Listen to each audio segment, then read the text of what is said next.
Bom, então, dito isso, vocês podem essa aqui tem uma coisa também bem interessante que eu sublinhei, tudo é interessante, né? Vale a pena. Só que a gente não vai se estender na leitura de todas as leis, porque senão não vai dar tempo. Mas quem tiver interessado, vai dar uma busca sobre isso, porque vale a pena.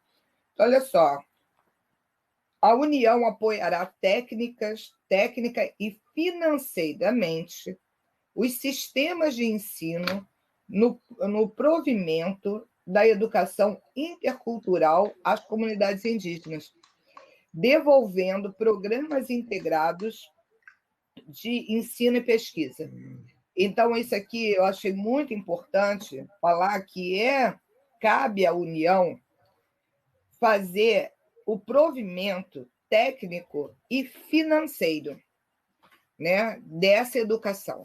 Então, das escolas, dos 2 tipos de escola, tem que fazer o provimento.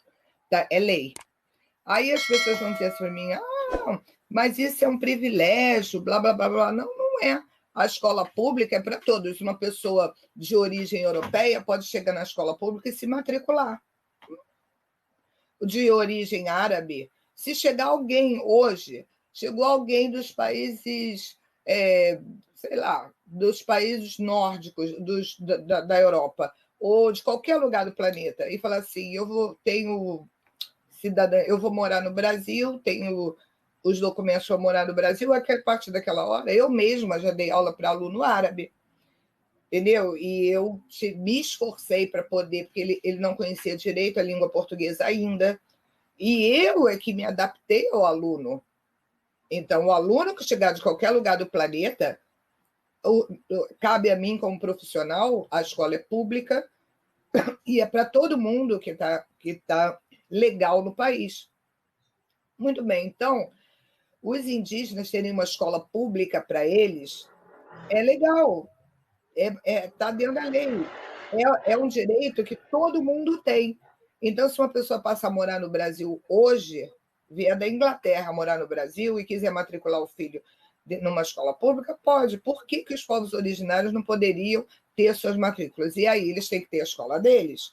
Por que eles têm que ter a escola deles? Por causa de tudo isso que a lei já coloca, a cultura, a língua, lá, lá, lá, lá. Então, isso aqui está bem especificado na Lei de Diretrizes e Bases, que a escola pública deles, as escolas que eles têm, são escolas. Essa modalidade de escola tem que ser financiada pela União, pelos estados, pelos municípios, enfim, tem que ser com dinheiro público, tal como é para todo mundo. Né? Então, se uma pessoa muito rica, muito, muito, muito rica, fala assim, não, eu vou matricular. Eu já tive alunos muito ricos que os pais acharam que devia estudar em colégio público para aprender a realidade, para conviver, para não. Então, tinha mil questões e colocaram. No entanto, eles não precisavam efetivamente da escola pública como precisa alguém que não tem. Mas colocou, então, ou seja, a escola pública é para todo mundo. E existem várias modalidades. Tem escola especial, tem escola assim, tem escola assada, tem muitas. Um leque de opções, de modalidades. Então, por que não teria a escola para o ensino indígena? Por quê? Né? A gente poderia dizer assim, é racismo, discriminação. E isso é proibido na nossa Constituição. Não pode ter. Então, assim, de qualquer jeito, tem lei dando suporte que eles possam estudar não só as referências próprias, mas estudar todo o conteúdo que que é legal, que é obrigatório para território nacional. Eles podem, né? E financiados. Muito bem, então isso, as escolas deles, não é um favor. Tá? Muito bem, aí a partir da Lei de Diretriz de Base e da Constituição, é daí que sai a Lei 11.645, que é o tema central dessa live. Porque existe uma lei que vai... vou ler aqui um pedacinho dela, tá bom? O artigo, isso aqui, deveria estar colado em todos os murais da escola, tá? Em todas as escolas. Mas, então, olha só, no artigo 1º, tá? A Lei 11.645, de 10 de março de 2008, no artigo 1º, ele vai dizendo assim, artigo 26A, desculpa. Então, tá assim, nos estabelecimentos de ensino fundamental e de ensino médio, públicos e privados, torna-se obrigatório o estudo da história e cultura afro-brasileira e indígena. E indígena. E depois vem, parágrafo 1º, o conteúdo programático a que se refere este artigo incluirá diversos aspectos da história e da cultura que caracterizam a formação da população brasileira, a partir desses dois grupos étnicos, tais como o estudo da história da África e dos africanos, a luta dos negros e dos povos indígenas no Brasil, a cultura negra e indígena brasileira e o negro e o índio na formação da sociedade nacional, resgatando suas contribuições na área social, econômica e política pertinentes à história do Brasil. Aí, segundo parágrafo, os conteúdos referentes à história e cultura afro-brasileira e dos povos indígenas brasileiros serão ministrados no âmbito de todo o currículo escolar, todas as matérias, todas as atividades, todos os projetos, né? Todo o currículo escolar, em especial nas áreas de educação artística, de literatura e de histórias brasileiras. Literatura é o seguinte, hoje, tirando da grade, a literatura, juntou literatura com língua portuguesa, com língua inglesa, com língua espanhola. Então, literatura, por exemplo, professor de língua inglesa, ele vai dar literatura inglesa, professor de espanhol vai dar literatura espanhola e português literatura. Então, essa matéria ela ficou junta com a língua, com gramática, com tudo. Então, é o mesmo professor, numa mesma cadeira, que vai, numa mesma matéria, que vai dar tudo isso. Então, por isso está aqui literatura. Mas, como literatura está compreendida dentro das línguas, agora, ela está, então, em línguas, né? Está em línguas. Então, olha só. Muito bem. Então, essa partezinha é bem importante, tá? É bem importante no conteúdo nacional. Agora, tem uma coisa aqui que é de chamar a atenção, que essa lei coloca o seguinte, a contribuição, esse reconhecimento, resgatar e reconhecer essas contribuições na área social, que aí a gente pode colocar cultural, etc, etc, e na área econômica e política. Na área econômica, eu acho que é o grande foco, porque muitos dos problemas que estão acontecendo agora com a terra indígena, que é bem deles, né? Está lá, os bens deles, território, respeitando respeitando o direito original, de povo original, de ser os primeiros, de ser a terra deles, enfim, que o país foi construído em cima da terra deles. E esse país fez riqueza porque tinha uma terra embaixo, não só de te retirar, de fazer agricultura, usar a terra, retirar minérios, não só por isso, né? Então, de pessoas poderem se estabelecer, criar seus negócios, suas empresas, suas fábricas, suas vidas em cima de uma terra, e ninguém paga o aluguel.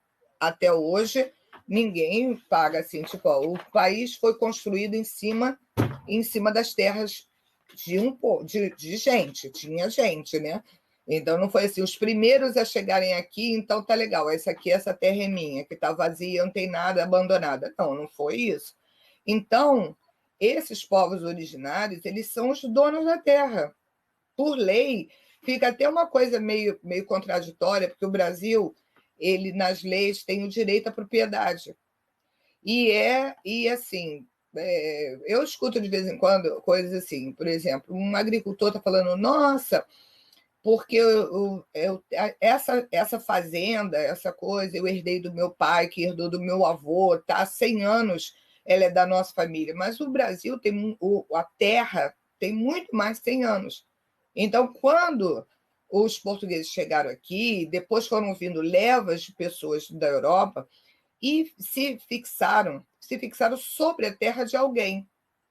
Então, e ninguém paga o aluguel. Então, eles não recebem aluguel pela terra deles.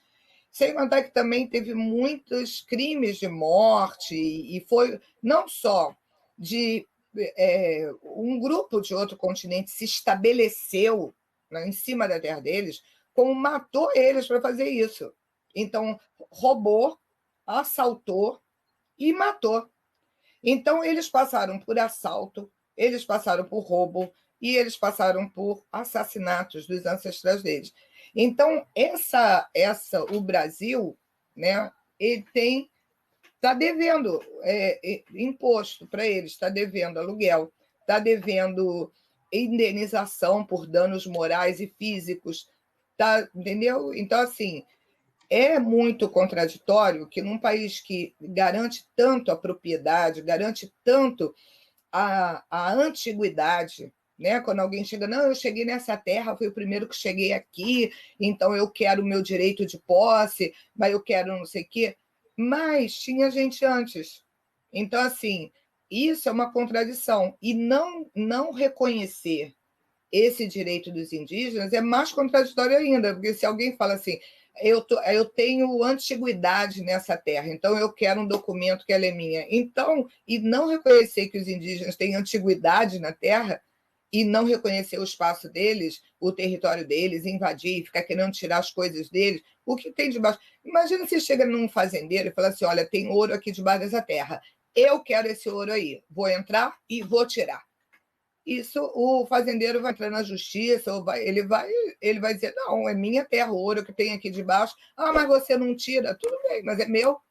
Então, assim, se alguém entra na sua casa e fala assim, ah, peraí, essa sua casa aí tem muita planta, eu vou tirar essas plantas e vou vender. Não pode. Ninguém pode entrar na minha casa e tirar nenhum bem meu, né? E é isso que é a lei. Ninguém pode. Invasão de domicílio, invasão de propriedade, nada disso pode no Brasil. Então, é preciso que compreenda que os indígenas têm todos esses direitos também. Então, não reconhecer os direitos deles, os direitos que estão na coisa, acontece por dois motivos.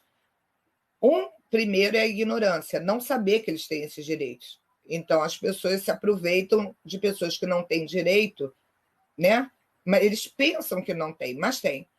Outra é a impunidade em relação às pessoas que desrespeitam os direitos das outras. Porque se eu entrar hoje na casa do Tiago e falar assim, olha, Tiago, esse disco de vinil aqui, muito interessante, você não está ouvindo? Eu vou levar para mim. O Tiago vai dizer, não, só se você me pagar. No caso das terras indígenas, os indígenas, primeiro, eles não querem vender a terra deles, e depois eles nem podem vender. Por lei, pelo que eu entendi, e também eu vou ter outros encontros com um advogado, com o doutor Luiz Felipe Cerqueira, para ele me explicar até com mais detalhes sobre essa questão, que é as terras, assim, terras do Brasil, e usufruto dos indígenas. Aí vem pessoas e falam assim: eu usufruto e até eles acabarem, eles morrerem, então vamos matar eles. Não pode, entendeu? Então, assim, é errado, não é só errado matar os outros para tirar as coisas deles, é errado. O Brasil, por exemplo, tem um senso comum que é assim, o ladrão, o assaltante, o ladrão, houve um tiroteio, morreu o ladrão, morreu o bandido, morreu. Aí as pessoas tirou a liberdade do ladrão. Aí as pessoas, não, o ladrão. Aí, mesmo não tendo pena de morte legal no Brasil, quando isso acontece, há um senso comum, inclusive na mídia, como se fosse, nem tem pena de morte no Brasil, nem é legal isso.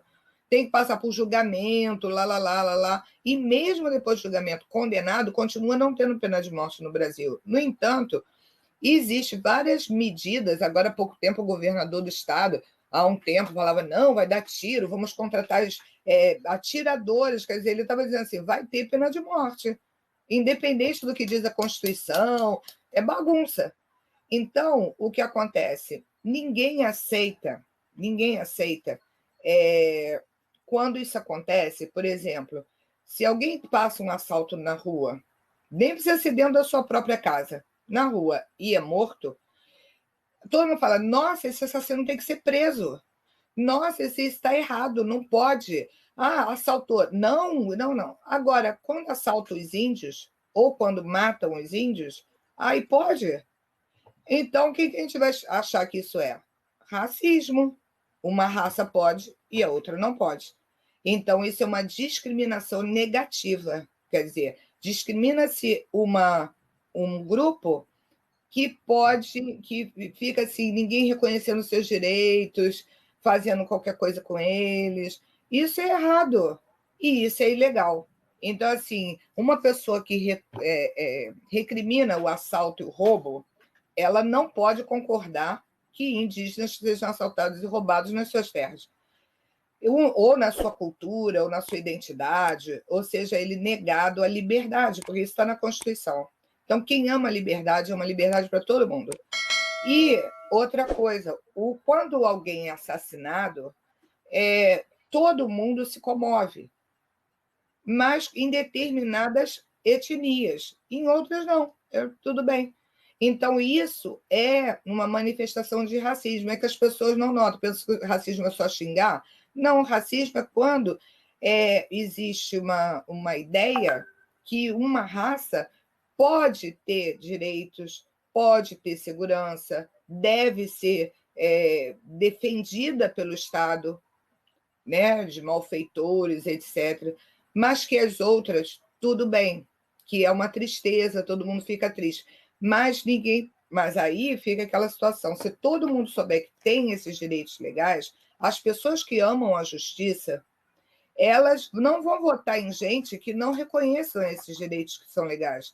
Elas não vão concordar que esses direitos sejam negados ou não reconhecidos, porque pessoas que amam justiça, não importa quem, né? Não tem lado. A justiça, o simbolismo é uma coisa linda, que é os olhos cegos, para não ter, como é que se diz, tendenciosidades. Né? E também a coruja tem olhos bem abertos, mas ela vira a cabeça para tudo quanto é lado. Ela não fica olhando só para uns. Bom, então, dito isso, a gente assim, sobre essas leis, mais uma coisa.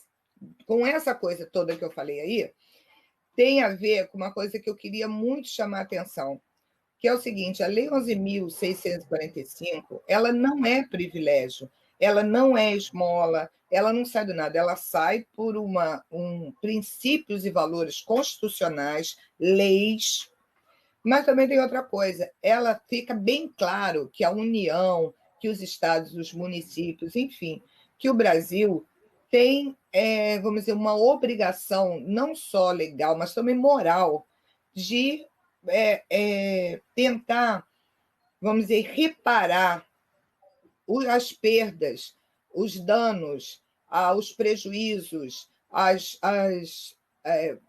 perdas materiais e imateriais que os indígenas tiveram desde 1500 até agora.